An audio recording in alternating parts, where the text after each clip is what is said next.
হুর মানে কি? যে সমস্ত নারীকে আল্লাহ তাআলা জান্নাতে সৃষ্টি করেছেন তাদেরকে বলা হয় হুর। জান্নাতের রমণীদের আল্লাহ তাআলা জান্নাতি পুরুষদের জন্য উপহার হিসেবে রেখেছেন। আল্লাহ তাআলা তাদেরকে জান্নাত প্রাপ্ত পুরুষদের সাথে বিয়ে দেবেন, ফলে তারা স্বামী স্ত্রী হিসেবে চিরকালের জন্য জান্নাতে বসবাস করতে থাকবে। মহান আল্লাহ বলেন, كذلك وزوجناهم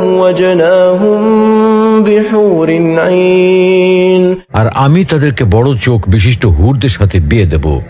জান্নাতের হুর হবে চিরকুমারী ও সমবয়সের প্রেম সোহাগিনী। জান্নাতের একজন হুর যদি দুনিয়ায় একবার দৃষ্টি দিত, তাহলে আকাশ ও জমিনের মধ্যবর্তী স্থান সুবাসে ভরে যেত। পূর্ব পশ্চিম প্রান্তকে তথা সমগ্র পৃথিবীটাকে সুসজ্জিত করে দিত। প্রতিটি চোখ সব জিনিস থেকে দৃষ্টি ফিরিয়ে তার দিকে চেয়ে থাকত এবং সৃষ্টিকুল আল্লাহর প্রশংসা ও বড়ত্ব বর্ণনা করত। জান্নাতি পুরুষেরা যখনই তাদের দিকে তাকাবে, আনন্দে মন ভরে যাবে। যখন কথা বলবে, ছন্দময় মিষ্টি কথা দ্বারা হৃদয় ভরে দেবে। জান্নাতের রুম সমূহে যখন তারা ঘোরাফেরা করবে, তখন তাদের আলোতে রুমগুলো আলোময় হয়ে যাবে। জান্নাতের অধিবাসী নারী পুরুষগণ হবে একই বয়সের পরিপূর্ণ যুবক যুবতী।